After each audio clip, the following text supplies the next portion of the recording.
a tough decision for me to walk away from football, which is something that I've had, in my blood since I was a kid. And I couldn't think of anything else that really would pull, my heart the same way that football did, other than the outdoors.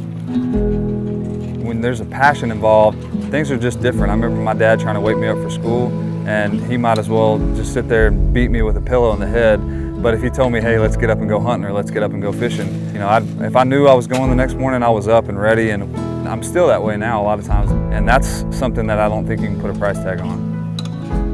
One of my favorite things about what I get to do is the preparation part of it, and it was always that way for me in football. I enjoyed the prep work, I enjoyed the weight training. So much of life in general is about preparation, and a lot of the success that you reap or the failure that you reap is because of how well or unprepared you are.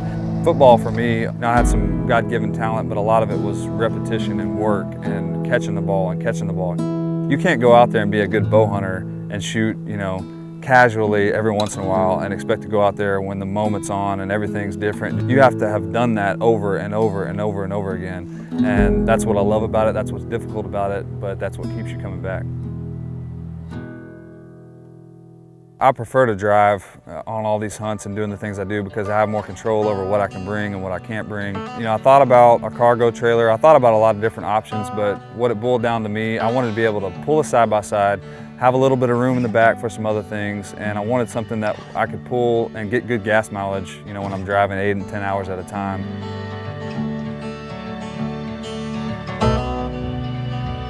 I chose the 35 SA. To me, it had everything I wanted. It had just the right amount of space. It's an open utility trailer, so I get great gas mileage. And one thing I love about it is it pulls straight behind you. There's no wiggle. It's heavy duty enough to handle a side-by-side, but at the same time, it's not overkill. And you want to be able to put some extra stuff in it, whether it be deer corn, whether it be, a feeder as an outdoorsman. This is the exact size and model that I think 95% of us are using. I'm Jordan Shipley, and I'm proud to be partnered with Big Tex, the best-selling trailers in North America.